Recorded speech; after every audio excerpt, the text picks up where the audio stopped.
Hello, my name is Nick Bright, scholar of East Asian religions. And I'm Proven Paradox, a guy with a lot of questions. And you're listening to Bright on Buddhism, a podcast where we discuss East Asian Buddhism, answering listener-submitted questions from listeners just like you, and introducing concepts of Buddhism that you may or may not be familiar with in a casual, conversational setting. Enjoy. Hello and welcome to this week's episode of Bright on Buddhism. This week we'll be reading and discussing the Tathagatagarbhasutra in its entirety. For those that have listened to previous episodes, you'll know that Tathagatagarbha is a Sanskrit word that we typically equate with Buddha nature. However, the more literal translation is Buddha womb. The basic idea, however, is not that different. This doctrine holds that in each and every sentient being, there is a Buddha womb, which is gestating perfect Buddhahood. In simple terms, this is the idea that every single sentient being has the potential to reach Buddhahood given enough time. This is a very popular and influential Mahayana Buddhist teaching that challenges the earlier teachings that there were those who, because they did not practice or study the teaching, would never become Buddhas, even in infinite lifetimes.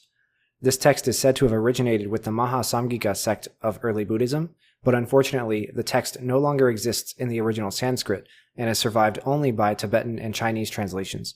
Today, we are reading the Michael Zimmermann translation from the Tibetan. We hope you enjoy.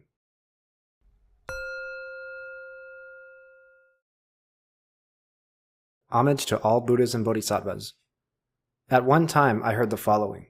In the hot months 10 years after his complete awakening, the Exalted One was staying on the mountain Vulture Peak near Rajagriha in the Chandanagarbha pavilion of Ratnachatra Palace, together with a great community of monks, fully 100,000 in number. The monks were both Shravakas under training and those no longer in need of training. Almost all of them were honorable ones whose contaminations were stopped, who were free of defilements, who had attained mastery, with completely liberated minds and insight, of noble race, powerful like great elephants, whose duties were done, whose tasks were performed, who had laid down their burden, who had reached their own goal, in whom all the fetters to existence were eliminated, whose minds were completely liberated by perfect knowledge, who had attained excellent supremacy in the control over the whole mind. Among the fully 100,000 monks were the Venerable Mahakashapa, the Venerable Uruvilvakashapa, the Venerable Nadakashapa, the Venerable Gayakashapa, the Venerable Mahakatyayana, the Venerable Mahakaustila, the Venerable Vakula, the Venerable Revata, the Venerable Subhuti, the Venerable Purna Maitrayani Putra, the Venerable Vagisha, the Venerable Shariputra, the Venerable Mahamadgalyayana, the Venerable Ajnatakandinya, the Venerable Udayin, the Venerable Rahula, the Venerable Nanda, the Venerable Upananda, the Venerable Ananda, and others. Also accompanying him were Bodhisattva Mahasattvas who had come together from various Buddha fields, as many as the sands of 60 Ganges rivers. They were all of them only one lifetime away from perfect awakening, and had attained the 5 great supernatural faculties, the 10 powers, and the 4 kinds of self-assurance, had venerated many myriads of Buddhas, and had set in motion the wheel of the Dharma, which never regresses. It happened that sentient beings of immeasurable, innumerable world systems attained non-regression in their striving after supreme and perfect awakening from hearing their names only. Among them were the Bodhisattva Mahasattvas Dharmamati, Simamati, Vyagramati, Artamati, Ratnamati, Pravaramati, Chandraprabha, Ratnachandraprabha, Purna Chandraprabha, Mahavikramin, Aprameya Vikramin, Ananta Vikramin, Trilokya Vikramin, Achala Prada Vikramin, Mahastama Prapta, Avalokiteshvara, Gandhahastin, Gandharati, Gandharatishri, Srigarbha, Suryagarbha, Ketu, Mahaketu, Vimalaketu, Anantaratnayashti, Tyaktaratnayashti, Vimalaratnayashti, Pramodya Raja, Sadapramudita, Ratnapani, Gaganaganja, Meru, Sumeru, Mahameru, Gunaratnaloka, Dharanishvara Raja, Dharanimdara, Sarvasattva Roganivartana, Pramodya Manas, Kina Manas, Akina, Jyotishkara, Chandana, Ihavivartana, Aprameya Bigarjitasvara, Bodhi Samutapana, Amogadarshin, Sarvadharma Vashartin, the Bodhisattva Mahasattva Maitreya, Manjushri as a young man, and other Bodhisattva Mahasattvas, as many as the sands of 60 Ganges rivers. Also accompanying him were an immeasurable number of divinities, snake gods, spirits, celestial musicians, demons, man-birds, man-horses, serpent beings, human beings, and further non-human beings.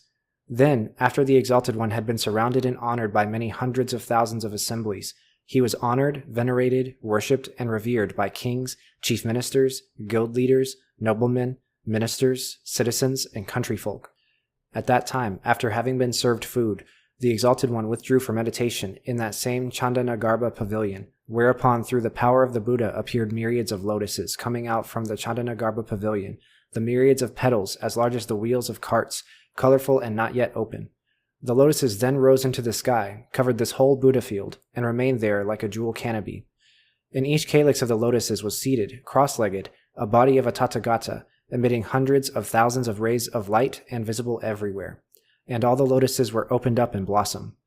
Then, by the supernatural power of the Buddha, all the petals of the lotuses, without exception, became dark, deep black, putrid, and disgusting, and no longer pleasing. But in the calyxes of the lotuses, the bodies of the Tathagatas, sitting cross-legged and emitting hundreds of thousands of rays of light, were still visible everywhere. Further, this whole Buddha field became filled with the rays of light from the bodies of the Tathagatas sitting in the calyxes of these lotuses. This Buddha field became extremely beautiful during that time. Then at that time the whole multitude of bodhisattvas and the four assemblies were extremely astonished and filled with pleasurable excitement. But after seeing that supernatural display of the Exalted One, they became uncertain and questioned themselves. What is the reason that the petals of all these myriads of lotuses became so unsightly, and that their stalks too became unsightly, disgusting and not pleasing, whereas in the calyxes of the lotuses each body of the Tathagatas is still sitting cross-legged, and in that they emit hundreds of thousands of rays of light, visible everywhere as something extremely beautiful.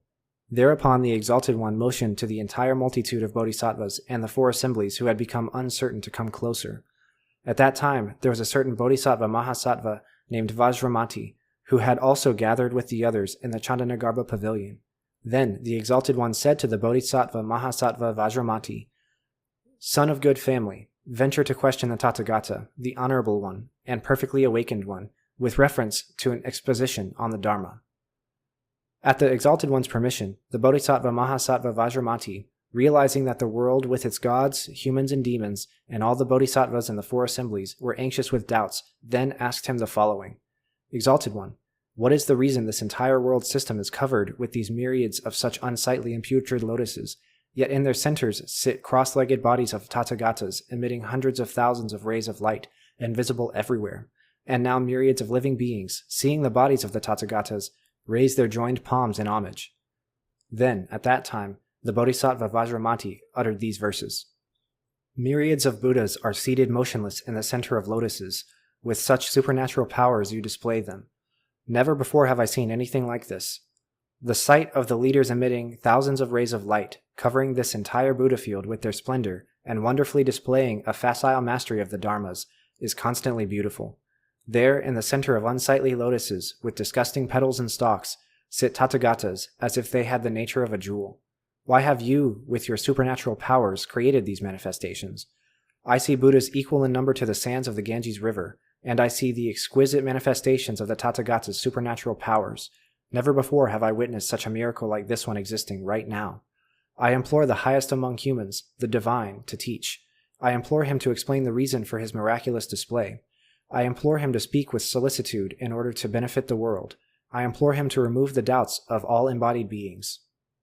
Then the Exalted One said to the whole multitude of bodhisattvas, including the bodhisattva Mahasattva Vajramati and others, "Sons of good family, there is a sutra of great extent called A Tathagata Within. In order to teach it, the Tathagata has produced these signs which appear to you. Listen therefore closely, be attentive, and I will teach you."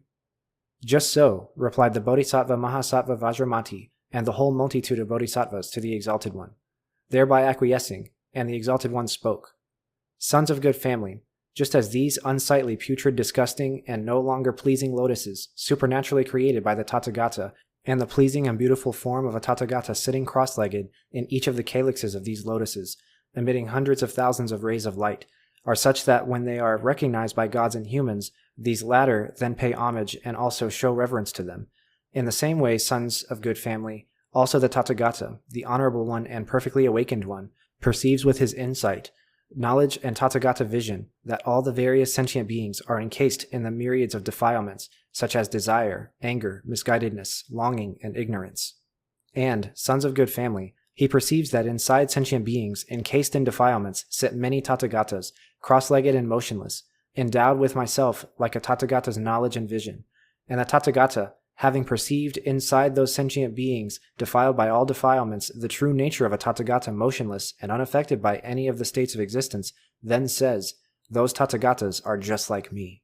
Sons of good family, in this way a Tathagata's vision is admirable, because with it he perceives that all sentient beings have a Tathagata within. Sons of good family, it is like the example of a person endowed with divine vision who would use this divine vision to look at such unsightly and putrid lotuses, not blooming and not open, and would, owing to his vision, recognize that there are Tathagatas sitting cross-legged in their center, in the calyx of each lotus, and knowing that, he would then desire to look at the forms of the Tathagatas. He would then peel away and remove the unsightly, putrid, and disgusting lotus petals in order to thoroughly clean the forms of the Tathagatas.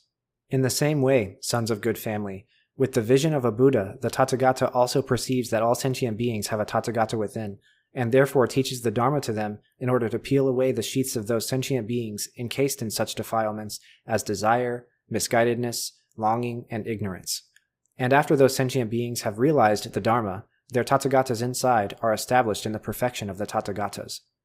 Sons of good family, the essential law of all things is this: whether or not the Tathagatas appear in the world, all these sentient beings at all times have a Tathagata within.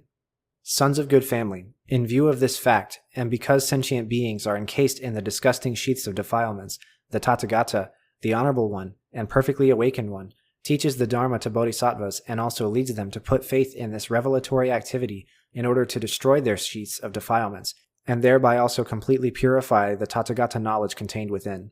When in this connection the bodhisattva mahasattvas who assiduously apply themselves to these dharmas have completely become free from all defilements and impurities, then they will be designated Tathagata, Honorable One, and Perfectly Awakened One, and they will also perform all the tasks of a Tathagata.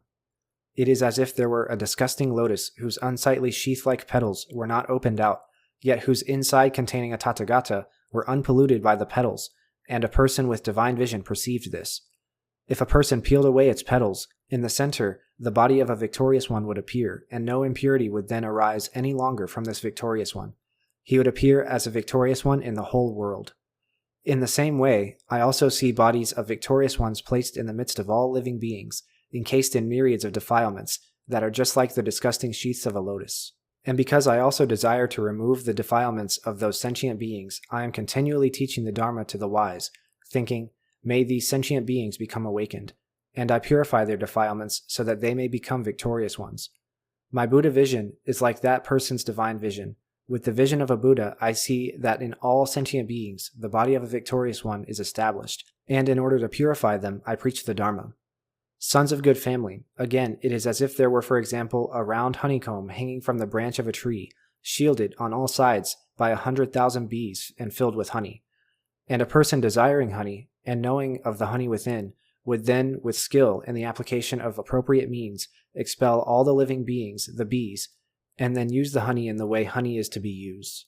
In the same way, sons of good family, all sentient beings without exception are like a honeycomb. With a Tathagata's mental vision, I realize that their Buddhahood within is shielded on all sides by myriads of defilements and impurities. Sons of good family, just as a skillful person by his knowledge realizes that there is honey inside a honeycomb shielded on all sides by myriads of bees, in the same way I realize with my Tathagata's mental vision that Buddhahood is without exception shielded on all sides in all sentient beings by myriads of defilements and impurities. And, sons of good family, just like the person who removed the bees, also the Tathagata, with skill in the application of appropriate means, removes sentient beings' defilements and impurities from their Buddhahood within, such as desire, anger, misguidedness, pride, insolence, jealous disparagement, rage, malice, envy, avarice, and so on. He then teaches the Dharma in such a way so that those sentient beings will not again become polluted and harmed by the defilements and impurities. When their Tathagata's mental vision has become purified, they will perform the tasks of a Tathagata in the world. Sons of good family, this is how I see all sentient beings with my completely pure vision of a Tathagata. Then, at that time, the Exalted One uttered these verses. It is as if there were a honeycomb here shielded on all sides and hidden by bees, but a person desiring honey would perceive the honey within and expel the bees. Also here in the same way, all sentient beings in the triple states of existence are like the honeycomb. The many myriads of defilements are like the bees, yet I see that inside the defilements there exists a Tathagata. Also, in order to clean this Buddha, I remove the defilements just as the person desiring honey expels the bees. Using appropriate means, I teach here so that the myriads of defilements will be eradicated. I do this in order to induce those sentient beings, after becoming Tathagatas, to continually perform the tasks of a Tathagata throughout the world, and with readiness in speech to teach the Dharma, which is like a pot of honey from bees. Sons of good family, again, it is like the example of winter rice, barley, millet, or monsoon rice, whose kernel is shielded all around by a husk. As long as the kernel has not come out of its husk, it cannot serve the function of solid, soft, and delicious food. But sons of good family, it can serve this function very well once some men or women, desiring that these grains serve their function as food and drink in hard, soft, or other forms, after having it reaped and threshed, remove the coarse sheath of the husk and the fine outer skin. Sons of good family, in the same way that people are aware of the precious kernel within the husk, so too the Tathagata perceives with his Tathagata vision that Tathagatahood, Buddhahood, awakening by one's own power, wrapped in the skin of the sheaths of defilements, is always present in every sentient being. Sons of good family, the Tathagata also removes the skin of the sheaths of defilements, purifies the Tathagatahood within them, and teaches the Dharma to sentient beings, thinking, how can these sentient beings become free from all the skins of the sheaths of defilements so that they will be designated in the world as Tathagata, Honorable One, and Perfectly Awakened One? Then, at that time, the Exalted One uttered these verses. It is like monsoon rice or winter rice, or like millet or barley, which, as long as they are in the husk, cannot serve their function. But having been pounded and their husks having been removed, they can serve all their various functions. However, the kernels in the husks cannot serve any function for sentient beings. In the same way that people are aware of the precious kernel within the husk, I see that the ground of Buddhahood of all sentient beings is covered by defilements. And then I teach the Dharma in order to purify them and let them attain Buddhahood quickly, in order that they may quickly become victorious ones. I teach the Dharma so that, like mine, their true nature, which, though wrapped up in hundreds of defilements, is in all sentient beings, becomes purified in all of them.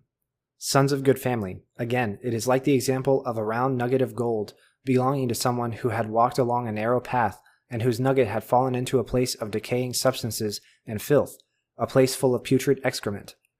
In that place of decaying substances and filth full of putrid excrement, the gold nugget, having been overpowered by various impure substances, would have become invisible, and would have remained there for 10, 20, 30, 40, 50, 100, or 1,000 years.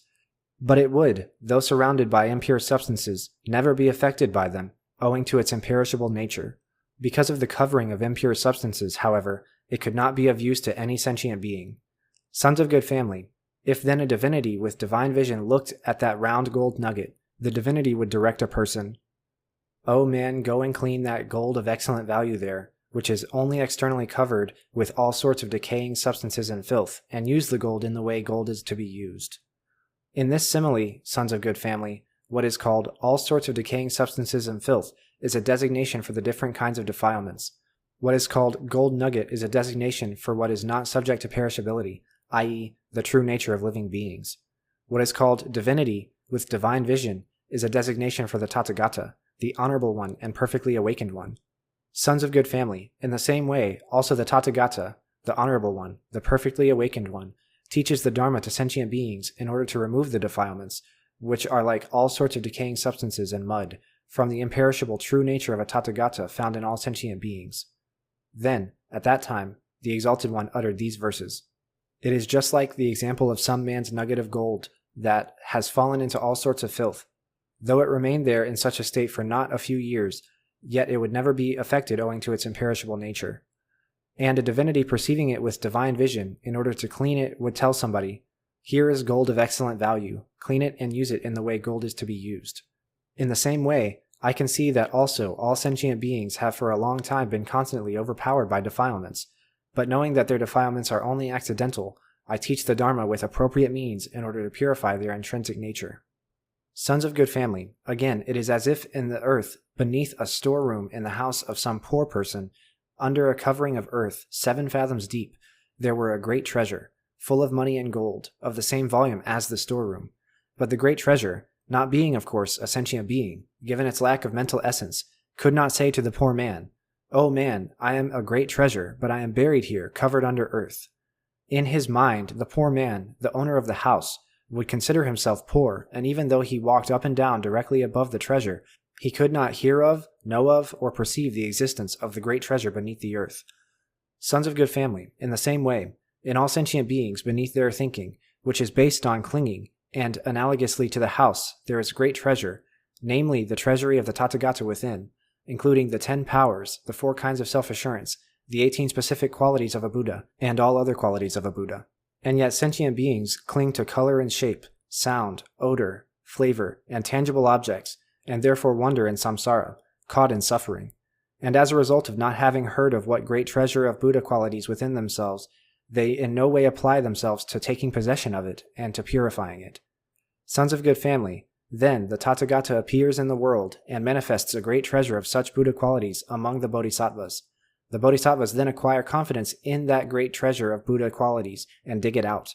Therefore, in the world they are known as Tathagatas, honorable ones and perfectly awakened ones, because having become themselves like a great treasure of Buddha qualities, they teach sentient beings the aspects of this unprecedented argument of Buddhahood in all of them, similes illustrating this matter, reasons for actions, and tasks to fulfill.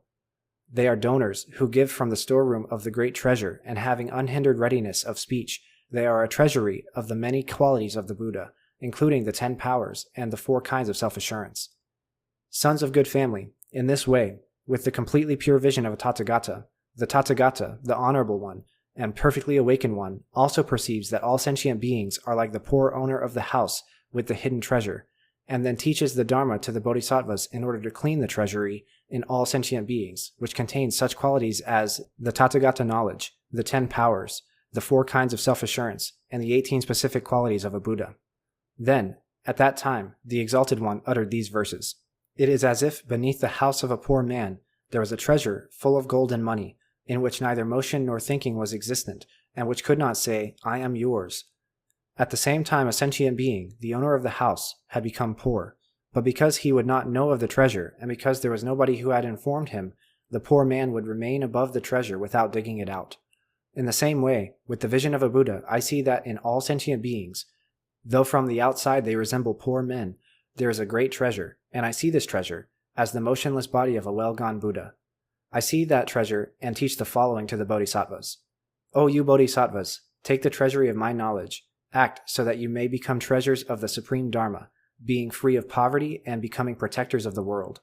Whoever acquires confidence in this my teaching, in each of those sentient beings is a treasure. Whoever, having acquired confidence, exerts himself, will quickly attain excellent awakening. Sons of good family, again, it is like the example of a fruit of a mango tree, a rose apple tree, a palmyra palm, or of cane. Inside the sheaths of the outer peel there is a seed of imperishable nature, containing a sprout, a seed which, thrown on soil, will become a great king of trees. Sons of good family, in the same way also the Tathagata perceives that sentient beings who are dwelling in the world are completely wrapped up in the sheaths of the outer peel of such defilements as desire, anger, misguidedness, longing, and ignorance. In this connection, the true nature of a Tathagata, being in the womb, inside the sheaths of such defilements as desire, anger, misguidedness, longing, and ignorance, is designated sentient being. When it has become cool, it is extinct. And because it is then completely purified from the sheaths of defilements of ignorance, it becomes a great accumulation of knowledge in the realm of sentient beings. The world with its gods, having perceived that supreme great accumulation of knowledge in the realm of sentient beings, speaking like a Tathagata, recognizes him as a Tathagata. Sons of good family, in this connection the Tathagata perceives that all sentient beings are like the seed containing a sprout, and then propounds the matter to the Bodhisattva Mahasattvas in order that they might realize the Tathagata knowledge within themselves. Then, at that time, the Exalted One uttered these verses. Just as all the fruits of cane have a cane sprout inside their seeds, and just as a sprout is also in all the fruits of palmyra palms and rose apple trees, when the result, which is already perfectly contained within the fruit's outer peel, is made to germinate, a great tree will grow. In the same way, also, the master of the Dharma, the leader, perceives with the supreme uncontaminated vision of a Buddha that in all sentient beings, without exception, similarly to the cane seed, there is a body of a well-gone Buddha. The being in the state when the sheath of defilements have not been destroyed is called sentient being. Even though the essence of this sentient being, namely the body of a well-gone Buddha, dwells hidden in ignorance, there is no illusory imagining. It dwells in mental absorption, is completely calm, and there is no motion whatsoever. Thinking, how may these sentient beings become awakened, just as a great tree has grown from a seed, and thus become refuges for the world with its gods? I speak the Dharma in order to completely purify sentient beings. Sons of good family, again it is like the example of a poor man who has a Tathagata image the size of the palm of a hand and made of 7 kinds of jewels. It then so happened that the poor man wished to cross a dangerous wilderness carrying the Tathagata image with him, and in order that it might not be discovered by anybody else or stolen by robbers, he then wrapped it in some rotten putrid rags. Then the man died owing to some calamity in that same wilderness, and his Tathagata image, made of jewels and wrapped in rotten rags, then lay around on the footpath. But travelers, unaware of the precious Tathagata image in the rags, repeatedly stepped over it and passed by. And they would even point at it as something disgusting and question, where has the wind brought this wrapped bundle of rotten putrid rags from? And a divinity dwelling in the wilderness, having looked at the situation with divine vision, would show it to some people and direct them, O men, here inside this bundle of rags is a Tathagata image made of jewels, worthy to be paid homage by all worlds.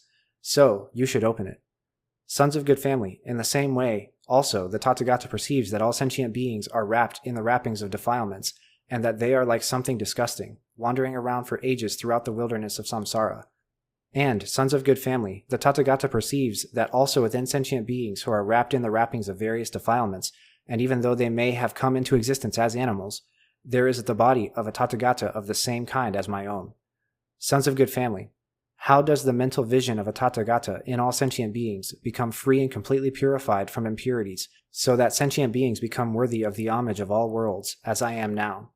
Thus thinking, the Tathagata teaches in this connection the Dharma to all bodhisattvas in order to cause such beings to become free from the wrappings of defilements in which they are wrapped. Then, at that time, the Exalted One uttered these verses.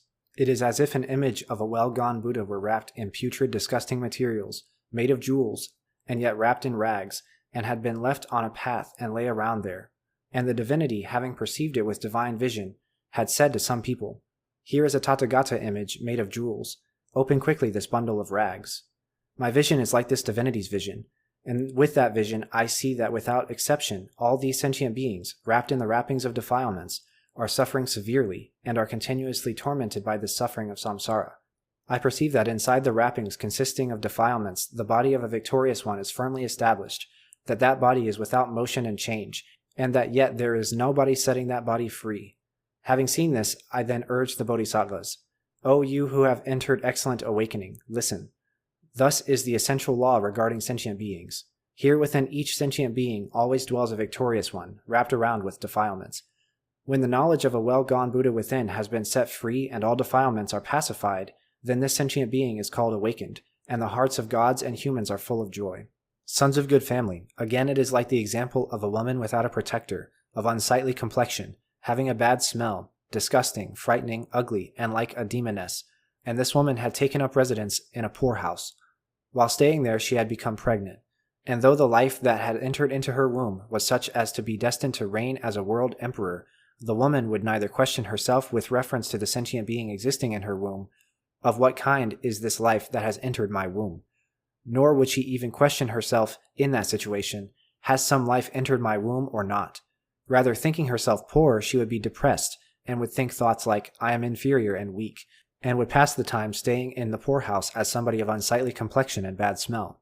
Sons of good family, in that same way also all sentient beings think of themselves as unprotected and are tormented by the suffering of samsara. They too stay in a poorhouse, the places of rebirth in the states of being. Then, though the element of a Tathagata has entered into sentient beings and is present within, those sentient beings do not realize it. Sons of good family, in order that sentient beings do not despise themselves, the Tathagata in this connection teaches the Dharma with the following words. Sons of good family, apply energy without giving in to despondency. It will happen that one day the Tathagata who has entered and is present within all of you will become manifest. Then you will be designated Bodhisattva rather than ordinary sentient being. And again, in the next stage, you'll be designated Buddha rather than Bodhisattva. Then, at that time, the Exalted One uttered these verses. It is as if a simple woman without a protector, of bad complexion and ugly disposition, would go to stay in a poorhouse, and after a time would there have become pregnant. And yet the life that had entered her womb would be such that the embryo was destined to become a world emperor king, elevated by his magnanimity and his 7 jewels, and ruling over all 4 continents. But that simple woman would behave like this. She would not know if some life had entered her womb. Rather, she would continue to stay in the poorhouse and pass the time in the belief that she was poor. In that same way, I see that all sentient beings also think of themselves as unprotected and are distressed by things, which lead to suffering, remaining caught up in the lesser pleasures of the 3 spheres, even though inside them there is the true nature, like the world emperor in the womb of the woman. Having seen thus, I taught the bodhisattvas. As all sentient beings do not know about the true nature within their own wombs, which grants benefit to the world, take care of them and let them not consider themselves inferior. Apply energy firmly. Soon you yourselves will become victorious ones, and at some point you will attain the essence of awakening. Then you will proceed to liberate myriads of living beings.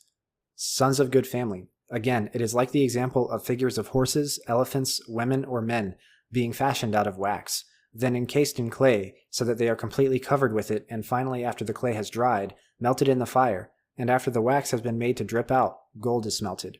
And when the cavity inside the mold is filled with the melted gold, even though all the figurines, having cooled down step by step and arrived at a uniform state, are covered with black clay and unsightly outside, their insides are made of gold. Then, when a smith or a smith's apprentice uses a hammer to remove from the figures the outer layer of clay around those figures which he sees have cooled down, then in that moment the golden figures lying inside become completely clean. Sons of good family, likewise, also the Tathagata perceives with the vision of a Tathagata that all sentient beings are like figures in clay. The cavity inside the sheaths of the outer defilements and impurities is filled with the qualities of a Buddha, and with the precious uncontaminated knowledge, inside a Tathagata exists in all magnificence. Sons of good family, having then perceived that all sentient beings are like this, the Tathagata goes among the bodhisattvas and perfectly teaches them these 9 Dharma discourses of that kind, i.e., on the Tathagata knowledge within all sentient beings. Using the diamond-like hammer of the Dharma, the Tathagata then hews away all outer defilements in order to entirely purify the precious Tathagata knowledge of those bodhisattva mahasattvas who have become calm and cool. Sons of good family, what is called smith is a designation for the Tathagata. Sons of good family, after the Tathagata, the Honorable One and perfectly awakened one, has perceived with his Buddha vision that all sentient beings are like this, he teaches the Dharma in order to establish them in Buddha knowledge, having let them become free from the defilements. Then, at that time, the Exalted One uttered these verses. It is like the example of casting golden images. First, wax figures are covered outside with clay. Then, after the wax has been melted and so drips out, the inside of the clay has a cavity and is empty. Finally, when those cavities are filled with precious melted materials, they turn into many hundreds of thousands of golden figures. Then, a smith, realizing that the figures in the clay have thoroughly cooled down, hews away the coverings of clay around the figures, thinking, what can I do so that these black molds with their insides made of precious materials may turn into clean figures? In the same way, I see that all sentient beings, without exception, are like golden figures covered with clay. Their outside crusts are the sheaths of defilements, but inside there is the Buddha knowledge. Using the tool of the Dharma, the Tathagata then hews away the defilements of those bodhisattvas who have become calm and cool, so that their defilements are expelled without any remainder. Living beings' eternal child of a victorious one, who has become clean in this world, is just like the beautiful precious figure. Living beings' bodies are filled with the 10 powers of a Buddha, and they are venerated here by the world with its gods. Thus I see all living beings. Thus I see also the bodhisattvas. Thus purified by the Tathagata they become well-gone Buddhas. Having become pure well-gone Buddhas, they then teach the rule of the Buddhas. Then the Exalted One said to the Bodhisattva Mahasattva Vajramati, Vajramati, sons and daughters of good family, whoever, whether a layman or ordained, learns this Dharma discourse called a Tathagata within, preserves it, recites it, understands it, arranges it into a book, explains it also to others in detail, and teaches it, that person will produce much merit. Vajramati, a certain bodhisattva might apply himself to realize the Tathagata knowledge, and for the purpose of venerating all Buddhas without exception in every single world system, he would, after achieving supernatural powers, attain such a mental absorption that through the power created by this absorption, he could day by day present pavilions to every single existing Tathagata among the Buddhas, the exalted ones, even more numerous than the sands of the Ganges River, in myriads of Buddha fields, even more numerous than the sands of the Ganges River, together with their bodhisattvas and the communities of Shravakas. To reside in these pavilions would be pleasant in every season. Their width and length would each be 1 mile, their height 10 miles. They would be made of all kinds of jewels, and would be heavenly fragrant, being strewn with a variety of fallen blossoms and furnished with all immaculate object of enjoyment. The number of pavilions would be as many as 50 times the sands of 100,000 Ganges rivers. For a fully 100,000 cosmic cycles, he would show reverence in this way. If on the contrary a certain son or daughter of good family should forge the resolution to strive for awakening, and internalize or arrange into a book only one simile from this Dharma discourse called a Tathagata within, then Vajramati, the previously described bodhisattva's accumulation of merit, does not come near by even 100th, 1,000th, 100,000th, any number, any tiny part, any calculation, or any resemblance to his accumulation of merit, nor does it bear any comparison. Then Vajramati, suppose a bodhisattva, in searching for the Dharma of the Buddhas, strewed 400,000 triple bushels of flowers of the coral tree for every single Tathagata among the Buddhas, the exalted ones, for fully 100,000 cosmic cycles. Vajramati, if on the contrary any monk, nun, layman, or laywoman should decide to strive for awakening, and after listening to this Dharma discourse called a Tathagata within, raised their joined palms and said just the single phrase, "I joyfully approve what I have heard," then Vajramati, the previously described bodhisattva's accumulation of merit and benefit, connected with the offerings of flowers and flower garlands planted among the Tathagatas as fields of merit, do not come near by even 100th, 1,000th, 100,000th, any number, any tiny part, any calculation, or any resemblance to those accumulations of merit and benefit, nor do they bear any comparison. Then, at that time, the Exalted One uttered these verses.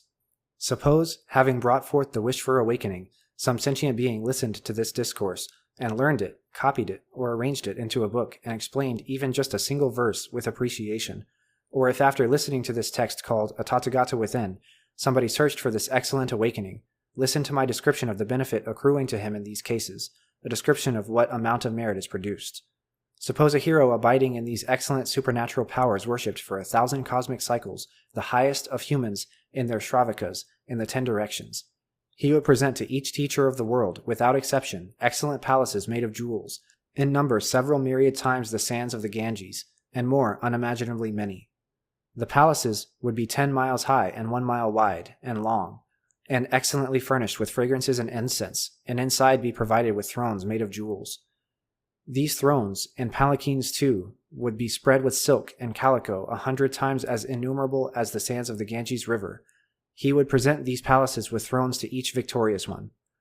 Upon the victorious ones who reside in world systems, those victorious ones more numerous than the sands of the Ganges River, he would thus bestow these palaces, and would venerate them all with appreciation.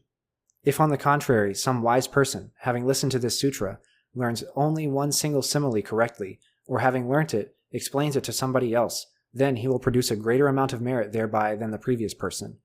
Regarding the former merit seized by the hero who worshipped the Tathagatas, it does not come near by any tiny part or resemblance to the merit of this wise person. The wise person therefore becomes a refuge for all living beings, and he quickly attains excellent awakening. The wise bodhisattva who reflects upon the following, a Tathagata within exists in the same way in all sentient beings. This is the true nature of all sentient beings, will quickly become an awakened one through his own power. Vajramati, again, by way of this following kind of exposition, one should know thus, namely that this Dharma discourse is extremely beneficial for bodhisattva mahasattvas, because it will lead to the realization of the knowledge of an omniscient one.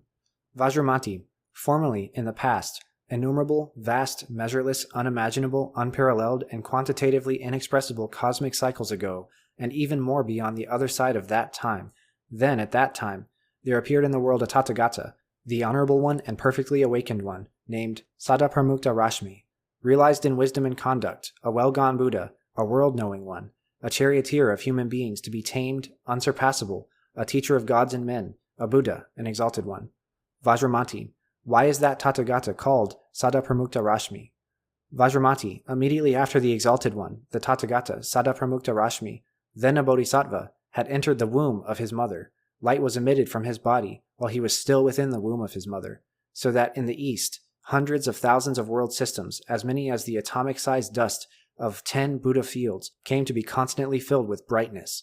In the same way, in the other 9 of the 10 directions, namely the south, the west, the north, the southeast, southwest, northwest, and northeast, along with the zenith and the nadir, hundreds of thousands of world systems, as many as the atomic-sized dust of 10 Buddha fields, came to be constantly filled with brightness.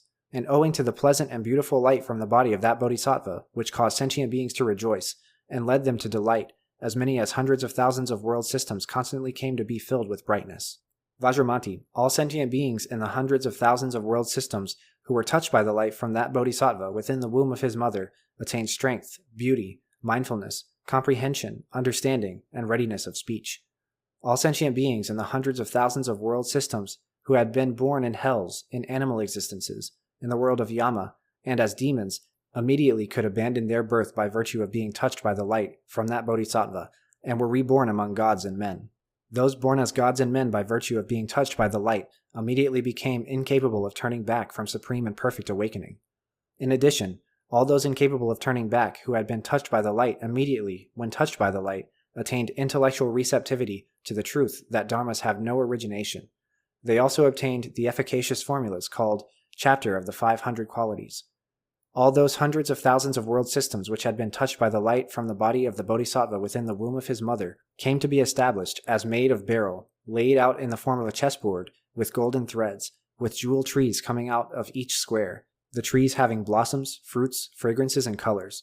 When the jewel trees were shaken and moved by the wind, such pleasant and charming sounds came up as there are: the sound Buddha, the sound Dharma, the sound religious community, and the sound bodhisattva, along with the sounds 5 powers of a bodhisattva, 5 spiritual faculties, 7 branches of awakening, liberation, mental absorption, and attainment. Because of those sounds of the jewel trees, sentient beings in all of the hundreds of thousands of world systems became and remained satisfied and joyful. In all the Buddha fields, the hells, the animal existences, the world of Yama, and the world of the demons disappeared. The bodhisattva within the womb of his mother emitted light like the disk of the moon for all those sentient beings. 3 times a day and 3 times a night they raised their joined palms to pay homage while he was still in the womb. Vajramanti, when that bodhisattva had been born, had set out for ascetic life, and finally completely awakened to Buddhahood. Light continued to be emitted in such a way from the body of that bodhisattva. Even after his complete awakening, light continued to be emitted from the body of that exalted one. Even when the exalted one entered into parinirvana, that light from his body continued to be emitted in the same way. And even after the Tathagata had entered parinirvana and his body remained as relics in a stupa, the light from his body still continued to be emitted. For this reason, Vajramanti, that exalted one, is named the always light emitting one, Sada Pramukta Rashmi, by gods and men. Vajramanti, under the rule of that exalted one, the Tathagata, the honorable one, and perfectly awakened one, Sada Pramukta Rashmi, right after he had become completely awakened, there appeared a certain bodhisattva named Ananta Rashmi. He was accompanied by a retinue of 1,000 bodhisattvas. In Vajramanti, that bodhisattva Ananta Rashmi questioned the exalted one, the Tathagata, the honorable one, and perfectly awakened one, Sada Pramukta Rashmi, with reference to this Dharma discourse called A Tathagata Within. In order to benefit the bodhisattvas and to win them over to his side, the exalted one, the Tathagata, the honorable one, and perfectly awakened one, Sada Pramukta Rashmi, thereupon perfectly explained this Dharma discourse called A Tathagata Within for 500 great cosmic cycles, remaining in that same seat. And because he perfectly explained to the bodhisattvas this Dharma discourse called A Tathagata Within in intelligible words and by employing various means with regard to the Dharma, explanations and hundreds of thousands of similes, the bodhisattvas in all the world systems, in the 10 directions, as many as the atomic-sized dust of the 10 Buddha fields, understood this Dharma easily. Vajramanti, in this connection, the roots of virtue of all the bodhisattvas who heard this Dharma discourse called A Tathagata Within, or even only the title A Tathagata Within, successively came to maturity. Then, in such a way that the marvelous manifestation of the excellent qualities of their Buddha fields conformed to their roots of virtue, these bodhisattvas attained supreme and perfect awakening apart from 4 bodhisattva mahasattvas. Vajramanti, if you think that then, at that time, the bodhisattva Ananta Rashmi was somebody other than yourself, you should not see it this way. Vajramanti, you yourself were then, at that time, the bodhisattva Ananta Rashmi. Who are the 4 bodhisattvas who, under the rule of that Exalted One, have not attained supreme and perfect awakening to Buddhahood up until today? Those 4 are the bodhisattvas Manjushri, Mahastamaprapta, Avalokiteshvara, and you yourself, Vajramati. Vajramati, this Dharma discourse, called A Tathagata Within, is thus of great benefit, since listening to it leads immediately to the realization of Buddha knowledge for bodhisattva mahasattvas. Then, at that time, the Exalted One uttered these verses. In the past, endless cosmic cycles ago, the Exalted One, Sada Pramukta Rashmi, appeared. From such light being emitted from his body, myriads of Buddha fields came to be illuminated. At that time, right after that victorious one had attained complete awakening, the Bodhisattva Anantarashmi asked that well-gone Buddha, victorious one, and master for this discourse, and the latter then perfectly and without pause explained this sutra. All those who happened to hear this sutra personally from the leader, under the rule of that same victorious one, quickly attained noble awakening, Mahastamaprapta, Avalokiteshvara, and third, the Bodhisattva Manjushri, and you yourself, Vajramati, are the 4th. At that time, they all heard this sutra.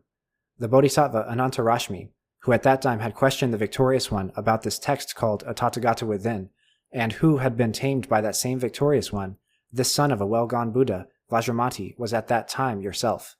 I too, when I formerly practiced the path of a bodhisattva, happened to hear the title of this sutra from a well-gone Buddha, Simhadvaja, and having heard it with appreciation, I raised my joined palms. By those well-done deeds, I quickly attained noble awakening. Therefore, wise bodhisattvas should always learn this excellent sutra. Vajramati, when sons and daughters of good family who are restricted by obstacles caused by their deeds listen to this Dharma discourse called A Tathagata Within, and when they show, recite, or teach it, then, with regard to listening to this Dharma discourse, showing it, reciting it, explaining it, and copying it, they will all, seeing the Dharma before their eyes, easily become purified from the obstacles caused by their deeds. Then the Venerable Ananda asked the Exalted One the following. Exalted One, as for those sons and daughters of good family who are not restricted by obstacles caused by their deeds and who apply themselves to this Dharma discourse, from how many Buddhas, Exalted Ones, do they preserve expositions of the Dharma as persons of great learning so that they become perfected? The Exalted One said, Ananda, there are sons and daughters of good family as well who are already perfected on account of having preserved expositions of the Dharma from 100 Buddhas. Ananda, but there are also sons and daughters of good family who are only perfected on account of having preserved expositions of the Dharma from 200 Buddhas, 300, 400, 500, 1,000, 2,000, 3,000, 4,000, 5,000, 6,000, 7,000, 8,000, 9,000, 10,000, or 100,000 Buddhas, or even myriads of Buddhas. Ananda, a bodhisattva who preserves this Dharma discourse, recites it, perfectly teaches it in detail also to others, and preserves it as a book, should bring forth this thought: I wish to attain supreme and perfect awakening already now. He is worthy of the homage and veneration of the world with its gods, humans, and demons, as I am now. Then, at that time, the Exalted One uttered these verses. When a bodhisattva has heard this sutra, he thinks, I wish to attain the noble awakening. He in whose hands this sutra is found worthy of the homage of the world as I am now. Being himself a protector of the world and training sentient beings, he is worthy of the praise of the leaders and the trainers. Thus, he in whose hands this sutra is found should be called King of the Dharma. He in whose hands this sutra is found is worthy of being looked upon as the best of men, as bearer of the lamp of the Dharma, and like the full moon, like a protector of the world. He is a foundation worthy of being paid homage.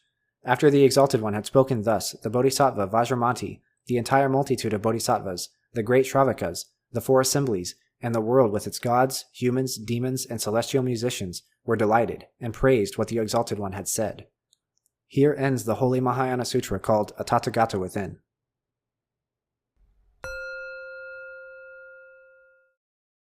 So that was the Tathagatagarbhasutra. Docs, do you have any questions? Several. If I didn't, I don't think we'd have an episode.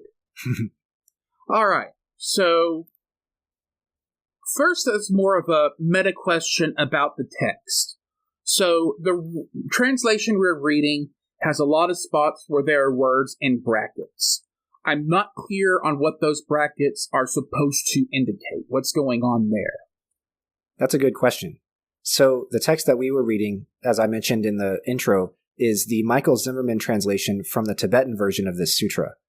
The grammar of Tibetan doesn't really quite line up to the grammar of English very well, and so in a lot of cases, there is not really an English grammatically correct subject-verb agreement, and there's also sometimes different use of relative pronouns, and there's different use of other parts of speech that they just function differently in Tibetan, especially in ancient Tibetan. And so the brackets are usually put there to say that the author, the translator, actually put those words in themselves, and you can't find those words in the original translation. Part of this has to do with the fact that this sutra was often condensed and a lot of words were removed from it to make it shorter and easier to remember, because you're kind of invoking the teaching whenever you're reciting it rather than actually reading it word for textual analysis in practice. And so whenever you see something like the word with, when it's been put in brackets, or who had, or something like that, it's actually analyzing the text and reading back into it all of that contextual information and all of that situational stuff to make the narrative actually intelligible that the translator himself has put back in. Okay. Cool.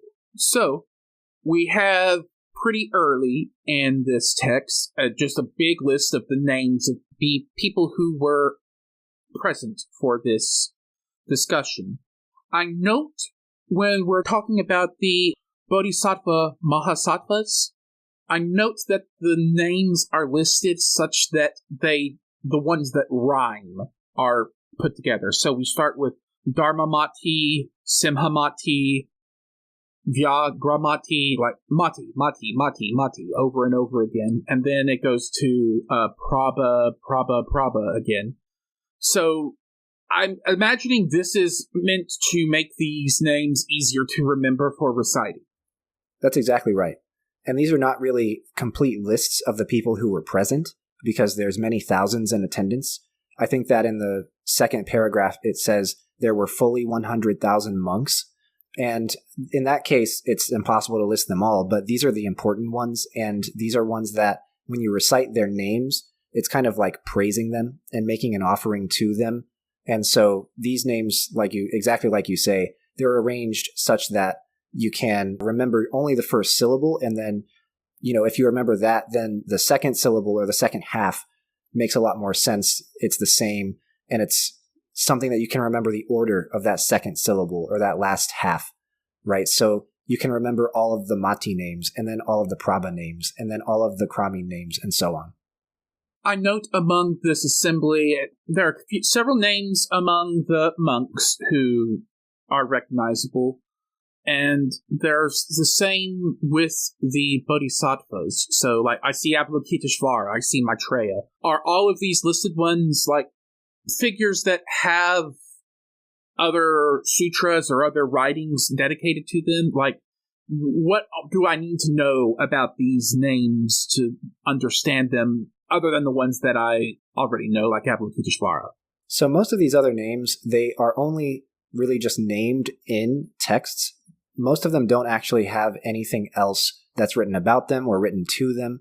They might have texts that they wrote that become part of the commentarial tradition, or they might have sutras that are attributed to them in some cases. Shariputra has sutras attributed to him where he was sent by the Buddha to go speak on a topic all on his own.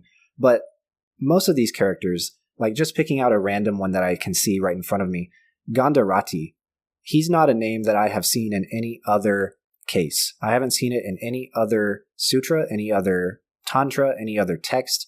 And so oftentimes these are lists that are for recitation and for praising, because these Buddhas do exist and these bodhisattvas do exist. And praising them is one way to achieve Buddhahood and to achieve good merit and good karma. But another reason why these lists are so long, and because these names are so unique, is that you're trying to elicit the thought in the practitioner, wow, how many bodhisattvas there are in the 10 corners of the universe. How many people are on this path, and how many bodhisattvas are present at this sermon, right? It's such an amazing teaching, exemplified by the fact that there's as many bodhisattva mahasattvas as there are in 60 Ganges rivers grains of sand. Right. Once again, invoking absurdly large numbers for the point of getting people to stop thinking in numbered terms. Exactly. So now we get into the actual meat of the sutra. So I have a quote here when talking about the lotus as being produced in the sky. They were described as covering this whole Buddha field and remained there like a jeweled canopy. So the scale of what's going on here, if we're taking the idea of the Buddha field literally, is like the entire world. Like the entire world is supposed to be seeing these lotuses. That's exactly right. So this is implying that we are actually in the Buddha land, the Buddha world, the pure land, the Buddha field, however you want to call it. In Sanskrit, it's called the Buddha Kshetra of Shakyamuni. This place is called Jambudvipa, and it is actually the entire universe as we see it. So the finite universe that we live in, and this is set aside from the Pure Land of Amida or the Pure Land of Akshobhya or of other universes that have other Buddhas in them. This whole universe is Shakyamuni's, and this text is actually saying that because he has Buddha powers, he's a fully realized Buddha with supernatural powers and mastery over causes and conditions, he creates this huge, universe-large, jeweled canopy of lotuses. And one reason why he does that is, according to the Mahayana interpretation, this upaya, this way of doing or saying, mostly doing, exactly the right combination of things that's necessary to enlighten someone or something in the audience, right? So there's got to be, theoretically speaking, characters in the audience who cannot be enlightened by what he's about to say, but can be enlightened by the things that he does, such as creating this big giant jeweled canopy of lotuses. I should also mention that this is something that happens in a lot of sutras that we read and discuss. He creates a big scene, a big audience chamber out of these very beautiful and trippy images, like a sky that's made out of lotus flowers, for example. And then the sky made out of lotus flowers starts to rot. And each calyx of the lotuses were seated cross-legged, the body of a Tathagata, emitting hundreds of thousands of rays of light and visible everywhere. And all the lotuses were opened up and blossomed. And then the next paragraph, it's talking about how the lotuses all rot, but the Tathagata within each of these lotuses remains pristine. So that's alone like 6 different layers of symbolism that are worthy of inspecting. So yeah, let's inspect it. So talking about, off the top of my head, I note the not necessarily immutable, but incorruptible nature of the Tathagata within that is being symbolized here. Like in later similes, it's, the nugget of gold, or like it is something that is unaffected by the defilements around it. That's exactly right. And that's exactly the image that is trying to be conveyed here, is that the Tathagata in this case, or the nugget of gold, is completely untarnishable. No matter how bad anything on the outside gets, that one thing stays exactly as beautiful and pristine as it was in the very beginning. And it's immutable in that sense. It's something that stays exactly how it is in that nature forever. I should mention that this is a point of critique from other schools of Buddhism onto Mahayana schools that actually believe in what this text has to say. They say that this Buddha nature, this idea of Buddha nature that we're going to talk about whenever we get further into the text, violates the doctrine of impermanence. The idea is that this nugget of gold, metaphorically speaking, this Tathagata stays exactly as he is forever, in a capital F sense, capital E eternity. And that does actually violate impermanence. The text addresses that much later, and we'll talk about it, but that's a good point that you've zoned in on, because that's something that is visually playing out the teaching that Shakyamuni is going to give with his words in a moment. And it's reflective of how this teaching kind of fits into the Mahayana system. The idea is that these Tathagatas, they kind of reside within all of us. There's a Tathagata within all of us, every sentient being. And no matter how bad things become for the sentient being, or how bad that sentient being themselves becomes, that Tathagata stays in meditation, stays in perfect, fully realized Buddhahood. And what you can do is you can actually, through cultivation of the enlightened mind and the enlightened eye and the enlightened nature, you can peel away the rotten, dirty parts. You can wipe away the dirt and the defilement, and you can realize that Tathagata in your life. So it's interesting, like we're skipping ahead a little bit to the nugget of gold simile, but it's interesting to me the contrast between putting that in a lotus, which, when I'm thinking about plants growing, that's a matter of cultivation, that's a matter of growth, whereas discovering the nugget of gold in the other simile is a matter more of mining or discovery rather than cultivation, and it feels like it's mixing the metaphors up a little bit in a way that I think makes them a little weaker. I'm not entirely sure. It's mixed up in a way that implies opposite ends to. I'm glad that you brought that up, because that gives us an opportunity to talk about what the lotus actually symbolizes in the Mahayana Buddhist context, and also what gold symbolizes. And once we've talked about that a little bit, I think you'll see how these two metaphors are actually kind of two sides of the same coin, and how they're connected to each other from the eye of the practitioner and from the eye of Shakyamuni. So the lotus flower metaphor is referring to the nature of a Buddha or a Bodhisattva. Lotus flowers grow in this really gross, nasty, muddy, murky water, and they emerge as an image of purity and beauty. So the idea is that they are supposed to go to the world of suffering and enlighten and save people there. They're supposed to be an image of purity and beauty in the midst of a murky and gross, defiled world. So this is symbolic not only of the nature of a Buddha and Bodhisattva, but it's also symbolic of samsara and the nature of the world that we live in now. And the image of these lotuses rotting has to do, of course, with the fact that there's an implied teaching in this that you can actually become enlightened, emerge as an image of purity and beauty, and then actually become defiled by the world around you. So a bodhisattva or a Buddha could actually theoretically arise in the world and then rot themselves, and then backtrack in a way themselves. However, as we know, the thesis of this sutra is that even if that happens, the Tathagata inside, the womb of the Tathagata, stays exactly as it is and stays pure. Now, speaking about the gold symbology, you were talking about how the lotus is a matter of cultivation, right? And that fits perfectly with the bodhisattva metaphor, and how gold is like mining, right? You have to go and find it in the dirt, right? So the bodhisattva path is cultivation and is planting this lotus and letting it bloom and grow. Now, another way of looking at it, especially from an unenlightened perspective, is like mining for gold. So if you don't partake of the bodhisattva path, if you don't partake of this lotus metaphor, you still do have this nugget of gold within you, and you just have to mine for it. That mining is kind of parallel to the cultivation and the planting of the lotus that is being talked about here. At the same time, you can't really lose a lotus, right? You plant it and it stays in one place, and it might rot, it might disappear, but you can't really misplace it. You can't really forget that there was a lotus or that lotuses exist. But if you happen to have a nugget of gold, you can actually misplace it. You can forget where it is. And I think that one character in here actually does that.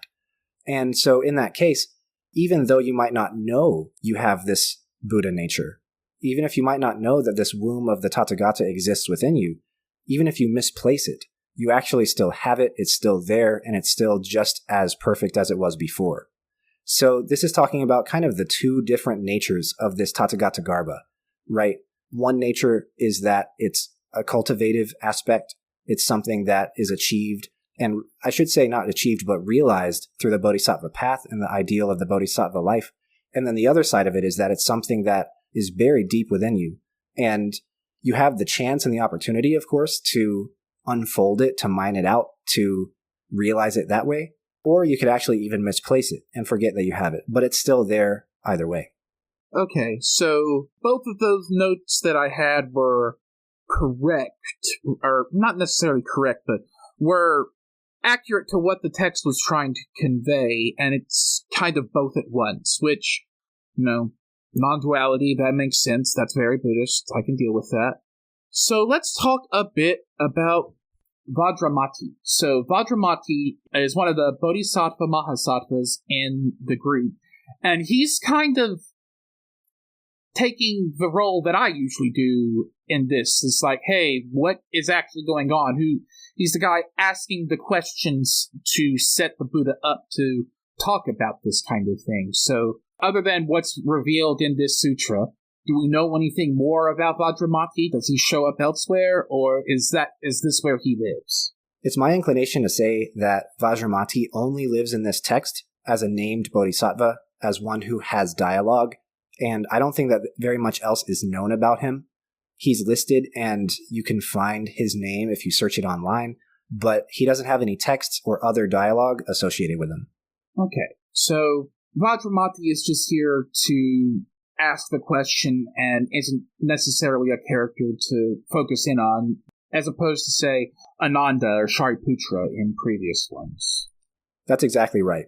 He's not necessarily a first-generation disciple of Shakyamuni. He might have been converted by somebody else, or he might actually even be a bodhisattva from another entire Buddha realm, where he studies and practices and perfects his bodhisattva perfections under the guidance of some other Buddha. So, a lot of, now that I've got the clarification on the divide between cultivation and discovery, on the text we're reading on page 349 at the end, the Buddha starts talking about a poor person who does not know that, quote, under a covering of earth 7 fathoms deep, there were a great treasure full of money and gold of the same value as the storeroom. So talking about somebody who is poor but is sitting on top of a pile of treasure that they don't know about. Again, this is going with what's been established before, but it seems a little weird and jarring to me to see the Buddha talking about money, especially as such a desirable thing, and especially talking about that to other monks and bodhisattvas. So, is there more going on there? Is that since when are we talking about the idea of enlightenment as being in some way parallel to money? That seems un-Buddhist. You're right to say that it seems un-Buddhist, given, in fact, that there are precepts that prevent monks and monastics from even handling or possessing money, right? They're not allowed to touch it. They're not allowed to be involved with it because they're supposed to remove themselves from the regular, corrupt, defiled cycle of existence for everybody else, which is, of course, work, earn money, buy stuff, work, earn money, buy stuff, and so on and so forth. But in this case, there are actually a lot of times in the text where the Buddha takes a metaphor of wealth and uses that in his imagery for enlightenment or for a Pure Land or for something like that. And I think that this has to do a lot with the culture at the time in India and Nepal and so on where these texts were authored. The reason why one might want to follow Buddhism is because from an unenlightened point of view, if you follow Pure Land Buddhism, you get to go to this place that's made of jewels. If you follow Mahayana Buddhism, if we go back to the Lotus Sutra and the 3 different carts, then you get to be on this very beautiful, ornate, decorated, jeweled cart, right? And so there's a lot of times where bejeweled stuff and where wealth, material wealth specifically, is used to represent figuratively the achievements of the Mahayana path, of the Bodhisattva ideal. And in reality, what would happen, of course, is if you followed this path, you wouldn't become so wealthy. You wouldn't become so materially rich necessarily, because that doesn't make sense. That's kind of, like you say, counter to the entire goal, so to speak, of Buddhism. But in this case, it's used as a bait, right? As kind of like a bait to the reader who's not enlightened enough to say that all of this currency, all of this material wealth is actually kind of pointless. It's kind of useless. I can't take it with me when I pass away, right? So it's kind of being used to depict the beauty and the symbolic material abundance and wealth of enlightenment, of the Mahayana path. The Bodhisattva path is wealthy, so to speak, because there's enough of it to go around for all sentient beings, as opposed to in the Shravaka's path, which is not as wealthy because there's only enough to go around for one individual person. Does that make sense? Sort of. I guess the point that's hitting me is specifically the word money. It doesn't provoke any dissonance in my head talking about jewels or gold, because those are beautiful. a jeweled cart is going to be beautiful, and beauty is something that makes sense for Buddhism to invoke. Money specifically is not beautiful. And so it might be a gold coin that you find pretty or whatever, but the purpose of money is not to be beautiful, whereas the purpose of invoking the jeweled cart is to invoke a vision of beauty. So, when we're talking about gold and jewels, that doesn't hit me that much. But here we're talking specifically about money. Like, that brings to my mind, the green bills that we have in the U.S., which are not super fun to look at, in my opinion. It's definitely not something that's beautiful, right? That's definitely, I agree. It's something that is part of this, defiled, corrupt world that Buddhism kind of denies, kind of denounces, says that one ought to retreat from. But I think that in this case, it's more likely just a metaphor, right? Because the person is poor and they view themselves as not having a lot of material wealth and thus not having the freedom in society that material wealth affords. But they actually do have that. They just don't know where it is. And as we read on in this metaphor, which we'll get to in a moment, they are also talking specifically about a characteristic of this Tathagatagarbha, which is that it's not a sentient being in itself. So it can't actually communicate its existence to anybody. So in that case, there are those that feel like they don't have any of the attainments, the meditative, the spiritual attainments of the Bodhisattva path or of Buddhist meditation. But the Buddha is saying here that they actually do. It's just buried and they don't know that it's there. So these attainments that you get from cultivating this path of enlightenment are being kind of aligned with the idea of material wealth, because that gives you freedom. Material wealth gives you freedom from the suffering of being poor. The meditative attainments of Buddhism give you freedom from suffering. Does that make sense? Yeah, it does. I guess at the end it's just me going, that's a weird choice of words and imagery to work with. And that's one of the few times that we actually see that image. And part of that might have to do with the fact that the version that we're reading is originally preserved in Tibetan and is not originally preserved in Sanskrit or in Pali. That's part of the reason why this might be the case, is because of social and cultural circumstances in Tibet around the translation or otherwise the authorship of this text. And maybe it doesn't have anything to do with what the Buddha actually said.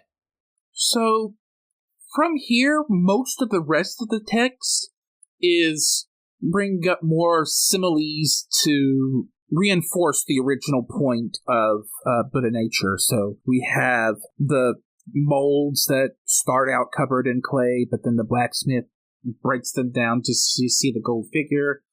The ugly and stinky woman that gets pregnant and with Buddha nature, and it's like, that one is a bit yikes.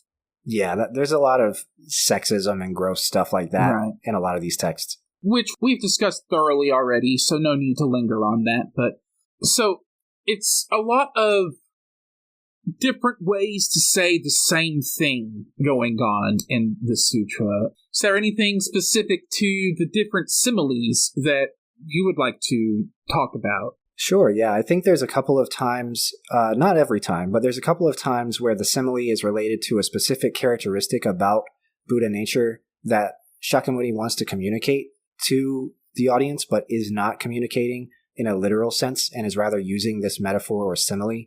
So one thing that I am thinking of whenever I talk about this is the buried treasure metaphor, right? I was mentioning before how one thing that he wanted to communicate was that this buried treasure, this Buddha nature that we all have, you can't really have it communicate to you that it's there, because it doesn't have mental essence. It doesn't have sentience. And so that's a specific characteristic, is that you have to find out that you have it yourself by means of studying Buddhism, by means of being in the audience of the Buddha or reading the sutras or being taught this kind of thing, right? So this is opening up the minds of the audience to see that there are people out there in the world who all do have this Buddha nature, this womb of the Tathagata within them, but they don't know it, and therefore it goes unrealized. And the nature that they present to the world is the rotten lotus, or is the poor person with the buried treasure, or so on and so forth.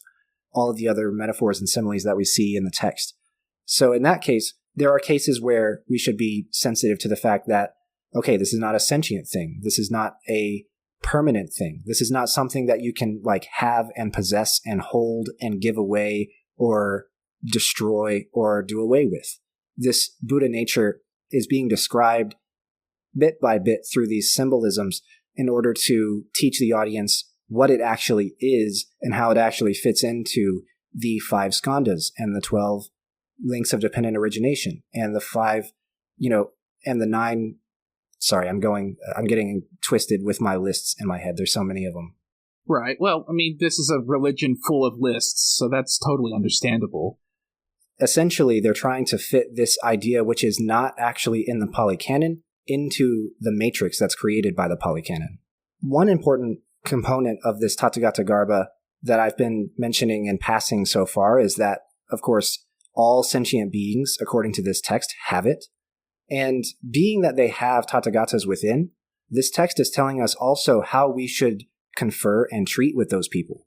If there are Buddhas inside everyone, we should treat everyone like we would treat a Buddha.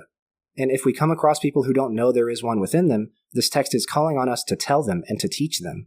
Because like I said before, this Buddha nature, this Tathagata womb, can't actually tell the person that it's in that it's there. So we have to tell them and lead them to an understanding of their own Buddhahood through skillful means. So this is a basis for moral compassion and kindness and respect, and it's also a basis for the teaching and leadership ideal of the Bodhisattva. This Bodhisattva, of course, would likely not, unless the situation called for it, directly tell them, hey, you have a Buddha in you. Because they might not have even heard the Buddha. They don't know that the Buddha is important at all. They don't know who he is or what Buddhahood is. And so the Bodhisattva would then likely use upaya, skillful means, metaphor, simile, to lead this person down the path of enlightenment. And so it's important that we remember that there is an action item that goes along with this description. The action item is, if you want to pursue the path of the Bodhisattva, if you want to unsheath yourself from this rotten lotus and reveal your hidden Tathagata within, then you should do that same thing for other people. Makes sense. Yeah, the whole idea of the internal Tathagata, meaning that you have to treat everybody like a Buddha, makes sense to me, but I will note something that bothers me a little bit. All of this is predicated on having the Buddha's omniscience. Like, we can't see the Tathagata within. We can't see the gold nugget dropped in the crap. We can't see the gold figures without the clay cleared off of it. Like, it makes sense to me, the way this should affect one's ethics. Like, everybody has a potential to be a Tathagata, so treat people like they are. But what can we really do with this? Because all of these things are requiring vision that, as a mere human who is at least currently not a bodhisattva, I can't see the negative gold. Like, I would see it as another pile of crap in the big pile of crap. Like, what can we do here? That's a very good question. I mean, the question is essentially, like, how do we come to know our own nature? And I think that the answer that this presents and the answer that other texts in the Mahayana tradition and in the Theravada tradition present are actually just kind of the same. This is another teaching, another one of those passwords to enlightenment that we've talked about concerning the Mahayana Theravada project. This is something that you should meditate and study and put into practice as much as you can in order to come to a realization about, right? We've talked about how the Theravada Buddhists and the older schools, they were doing much more of a brute force approach to omniscience and omnipotence and so on and so forth by means of coming to a correct understanding of every single thing in all of reality. Emptiness and, in this case, Buddha nature and other doctrines are presented in the Mahayana texts as being passwords so that you don't have to brute force. You actually have a piece of the puzzle, which makes the rest of the puzzle kind of fall together all in one go if you come to a correct understanding of it. And so if we actually do come to this understanding of the non-duality between oneself and the nature of a Tathagata, if we actually abandon this concept of self and treat ourselves and other people as though we are all infinite Tathagatas, then that's kind of it. that's kind of the step that you need to take in order to become a fully realized Tathagata, is you have to believe that you're one, and you have to do everything and say everything that a Tathagata would say, and you have to know viscerally, know truly about the truths of non-self and emptiness and so forth, but also of your own Tathagata nature, right? So this is how you kind of cultivate the enlightened eye. This is how you kind of cultivate enlightened knowledge, so to speak. Wisdom is by changing your own belief systems through practice and through study. And this is one of the things that you practice and study. I guess that's just my engineer side not meshing with this idea very well. When I'm looking at this kind of thing, the thing I'm looking for is, what should I do? This sutta doesn't really have an answer for that. I'm presuming that's covered in others. Well, the only answer that it does provide for that is to, preach this sermon and recite this sermon over and over again. And that speaks to the fact that ultimately the answer is kind of like you just keep telling yourself and others that this is true until you and others believe it. And that's kind of a cynical view and kind of a reductionist view of how cultivation in the Buddhist sense works. But when you boil it down, that's kind of how it goes. Coming to a correct understanding of reality and of yourself is not something that is so individualized, actually. There are 8 billion people. Let's say there's more than that for sentient beings, but just talking about human beings, 8 billion people, there's not 8 billion true natures or true realities in Buddhism specifically. We might believe that ourselves personally, but in Buddhism, it's not presented that there are 8 billion unique realities or 8 billion unique dharmas, so to speak. There's actually only one. And so bending everyone, all 8 billion, to that one reality requires different methods of convincing.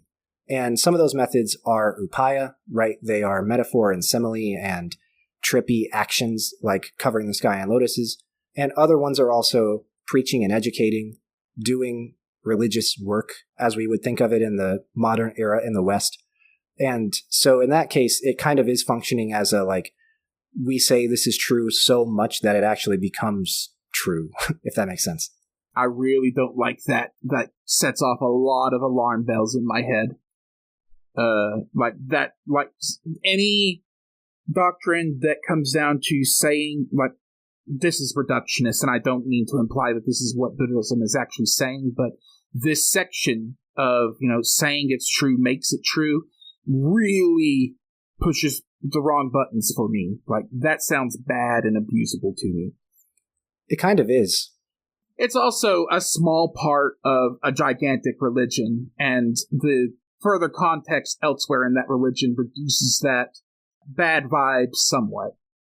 Yeah, and we should also talk about, too, the Buddha is omniscient and omnipotent, and we talk about how it's not correct to say that he is the God, that Buddha is the God of Buddhism, because there's a lot of Buddhas, and because he doesn't claim to be a deity in that sense, and because the typical characteristics of a Western Judeo-Christian God don't fit over him, or any other kind of English language God we can think of. They don't really fit over what he is and was and so on. But if he's omniscient and omnipotent, that's a lot, right? That's kind of close to it. And so it's unfortunate that we find these things, but sometimes we are reminded that we are talking about a religion, and religion has very common components and elements across time and space. Right. I think that's part of what's setting me off, is that I've seen similar things in Western Christianity that are quite ugly.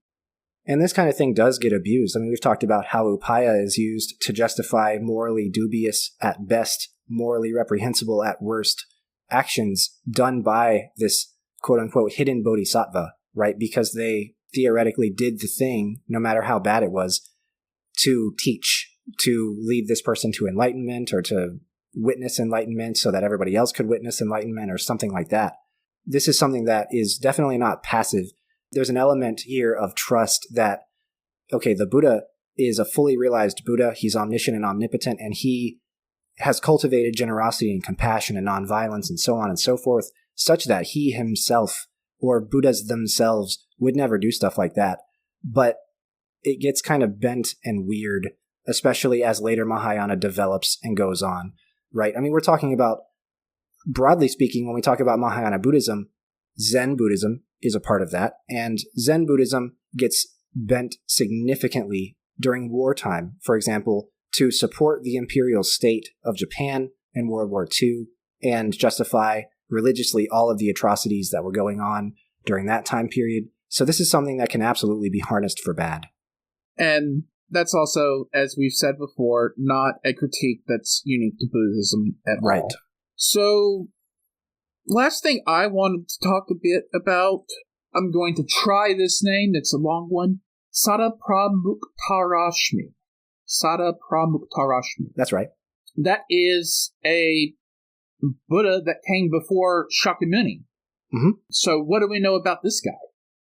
Yeah, so in this scheme, in this cosmology, there's theoretically a straight line in time. You can't really think of it like a straight line in time, by the way. That's just kind of how we unenlightened beings understand it. But there's a straight line in time sequentially of different Buddhas who preach and then their teaching is forgotten, and then the next one comes, right? The next one after Shakyamuni, like we've talked about, is going to be Maitreya, and Sarvapramuktarashmi is one from the distant past. And so not all of these Buddhas have stories associated with them, but some of them do. Maitreya has a lot attributed to him, and for example, the Buddha right before Shakyamuni has a lot of stories about him, and the Buddha that taught Amida when he was still a bodhisattva named Dharmakara, he had a lot of stories associated with him. So these Buddhas do exist in the texts, but some of them are just named in one. And in this case, I think that Sarvapramuktarashmi is also one of these previous Buddhas from a previous age who is only named in this text. It's totally believable to me because I have Googled that name, and Google doesn't even attempt. It's just like, we have no idea what you're talking about. Especially since it's such a long name, it just, yeah, it doesn't, it's like there's no results at all.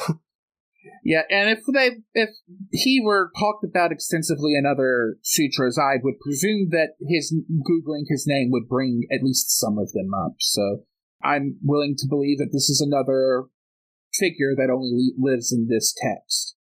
So Sarvapramuktarashmi is brought up because earlier, like Vajramati, the figure we were talking about earlier, who also only lives in this text, the Buddha identifies Vajramati as an audience member in the previous sermon. And in that previous sermon, it is said that there are only 4 figures who did not obtain enlightenment after hearing it. One of them being Vajramati. I remember another one was Avalokiteshvara. Other than Vajramati, the other 3 were figures that we've seen before and who come up elsewhere. So I get the narrative reason they don't achieve enlightenment. It's because they need to still be around to be bodhisattvas now. But I guess, and again, this is me being an engineer and asking questions that religion's not going to give me. Is there a reason or an explanation for why these 4 did not achieve full enlightenment at that point? There is, and it kind of specifically relates to the sometimes circular nature of these sermons. So what this question gets to is kind of the heart of the development of Mahayana doctrine. The development of Mahayana doctrine is pointed towards answering the question of what is to be done after Shakyamuni Buddha passes away. Right. The theory is that he's the one who's leading us all to enlightenment because he's the one who has achieved enlightenment in our lifetime, in our world, in our existence.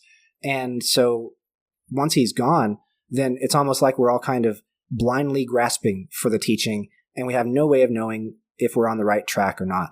And so those who author these texts, which they likely did so long after the death of the historical Buddha, if he ever even really existed.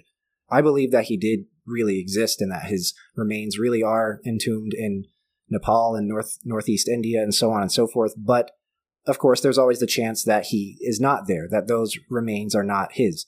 Anyways, the authors of these texts after he passed away were trying to close that loop so that individuals could actually go and become enlightened and achieve fully realized Buddhahood in the absence of a Buddha who could kind of point them in the right direction. And so the ways that they crafted that obviously relate to this password method that I was talking about before, right? As opposed to the brute force method. But what they also do is a circular reasoning device that exists within the text themselves. So in the Lotus Sutra, whenever we continue to read and discuss chapters from that, we will see that it frequently says, if you believe the teaching of the Lotus Sutra, then you will become a fully realized Buddha.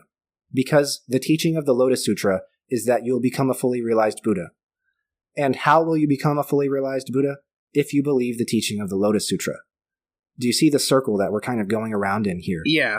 That's not even a very big circle. It's a pretty easy to see one. Yeah, it's not a big circle at all. And the same circle exists in a ton of these texts.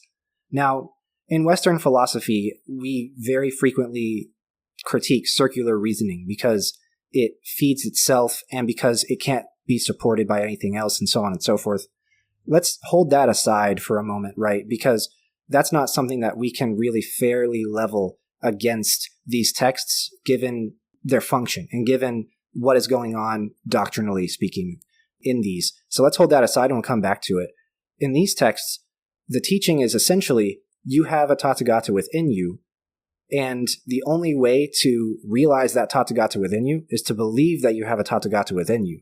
And if you don't believe that you have a Tathagata within you, then you don't have one and you won't realize one. And so the way that you will realize one is if you believe that it's there, and if you meditate, study, practice, and realize that it's there by believing that you have one. So this circle still exists. It's still present in this text. And the easy answer to why these four characters did not attain enlightenment in the past is because they didn't believe in the circle. And the reasoning for why they didn't, it could be a narrative reason, it could be a religious reason, a scriptural reason, right? Maybe the idea was like, okay, they didn't believe it just so that they could demonstrate what happens when you don't believe it, right? Right, that makes sense with everything else we've learned about of this religion, actually, yeah. So in that case, they have to hear it again, and they have to be reminded that they didn't believe it before, and, you didn't believe it before, see what happens. And so the idea is like, if you just believe that you have the thing, then you will have the thing. I see. Okay, that makes sense.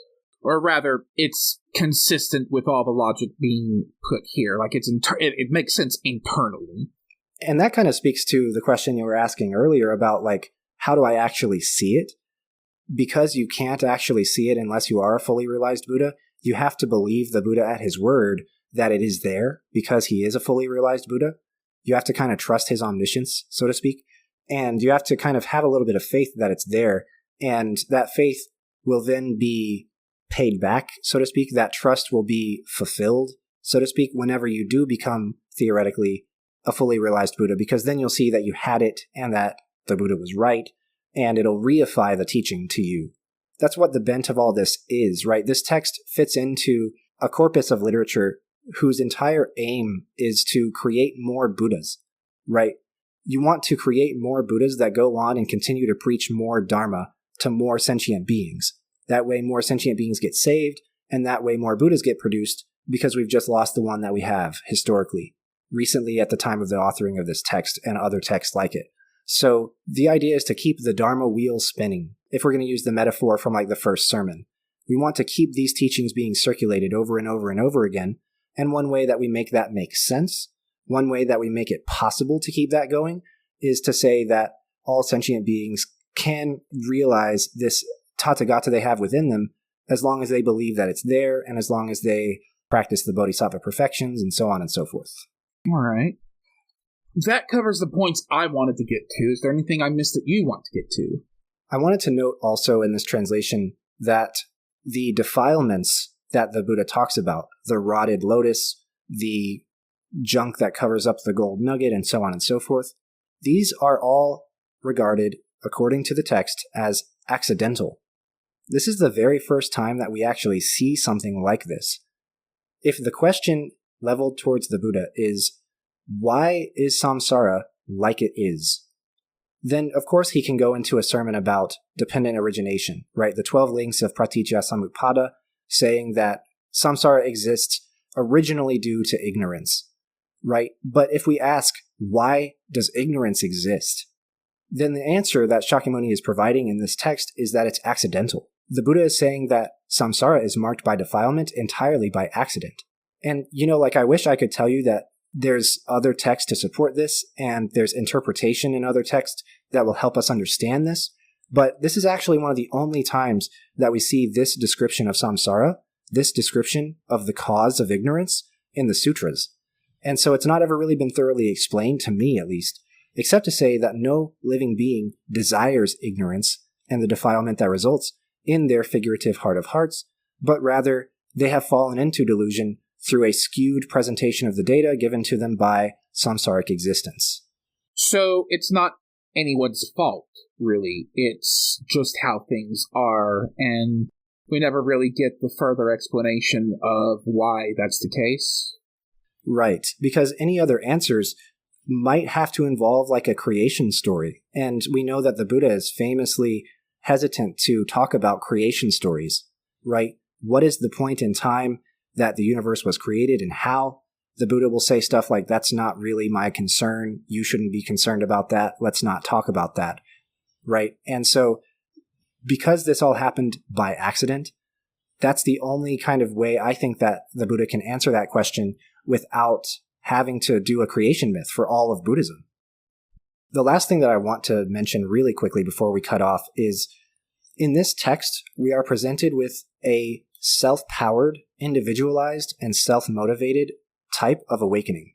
So this is something that you have to do for yourself. You have to believe this for yourself, and you have to preach this and teach this and understand this and recite this so that you and those around you, through your own actions, believe in the teaching that it holds within it.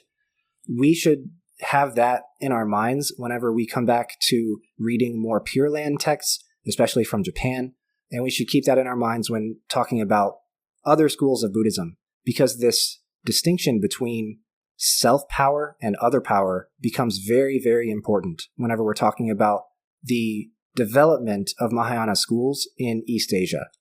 Are you saving yourself through your own power, through your own actions, through your own exertions on the path, as this text is telling you to do? Or are you being saved by somebody else? Are you being saved by Amida because of the thorough and complete nature of his vow? Are you being saved by imploring these Buddhas through offerings and rituals to save you? Or is that actually real? Is that any actual kind of instrumental view of awakening, or is that something that's actually happening? This text would say that the individual self-power, self-motivated belief and self-powered actions are superior to rituals and offerings that are done without any real belief or feeling. There is a community of Buddhists out there. I would say that this constitutes actually the vast majority of East Asian Buddhists in the modern day who do offerings and rituals on an annual or otherwise periodic basis at temples and shrines, but they don't actually know what's going on. They don't know who they are making offerings to, or why, or how that fits into the Buddhist or other religious cosmology. And in that case, this text is saying that that is below actual informed, mindful self-exertions on the path of enlightenment. It's an interesting contrast because on the one hand, the Mahayana ideal is the Bodhisattva path, but the self-motivated, self-actualized path is the Arhat, isn't it? Like those, I couldn't really say, oh, I'm a Bodhisattva now. Like there's qualifications that go into that I simply don't meet. But I could go, if I weren't, physically wrecked, I could conceivably go for the path of a monk. And that feels a lot more self-motivated and self-actualized than relying on the mercy of a bodhisattva. Right. Well, in part, this has to do with how do you get started on the path versus how do you kind of proceed on your own, right? Someone or something, in both cases, the Arhat or the Bodhisattva path, they have to lead you to water, but theoretically, you have to be the one that drinks it. And these texts are trying to prescribe a way that you drink it rather than, or I guess I should say they're prescribing a way for you to drink it that is in their view, superior to all other ways of drinking it. And so they're engaging with the Arhat path not on this level of which one is based solely on the mercy of a bodhisattva and which one is all self-motivated action. What they're leveling actually is like, should you do either path by yourself or should you do it just through blind faith? Does that make sense? So the Arhat path does not actually fall one way or the other into this category, because there's the Arhat path, which is based solely on like, I'm hedging my bets and I think that, this is the most likely to save me, versus I'm doing this because I believe that enlightenment is actually a worthwhile thing to do. And the same is true of the Bodhisattva path. I'm doing the Bodhisattva path because I believe that it'll actually work, it'll actually save me and all sentient beings, versus I'm doing the Bodhisattva path because everyone around me is doing it, or because my family's been doing it for generations, or something like that. Does that make sense? Okay. Yeah, it does make sense. And that addresses my criticism well. Like, that was me, I think, mixing up my metaphors a bit too much, which is, I suspect, an easy thing to do. Like, the sutras consist entirely of similes and metaphors, so I just got wires crossed a little bit on that one, I guess. And they will continue to be only metaphors and similes in the Mahayana tradition. It all turns so narrative and so confusing at times. Well, I like an occasional confusing narrative, so I'm up for hearing more about this. Me too. This has been our reading and discussion of the Tathagatagarbhasutra. I hope that you've enjoyed. As do I. Thank you very much for listening, and we will see you next time. Thanks for listening. See you next time. My name is Nick Bright, scholar of East Asian religions and voice of hearer. And I'm Docs, editor, question asker, and voice of hermit. And this has been Bright on Buddhism. Thank you for listening. If you like our podcast, or if you have a question you'd like us to discuss, we'd love to hear from you. Please consider leaving a comment or review, subscribing, or joining us on social media. Email us at bright.on.buddhism@gmail.com or find us on Mastodon at brightbuddhism@mstdn.party. As always, citations and resources for this episode can be found in the show notes. Thank you.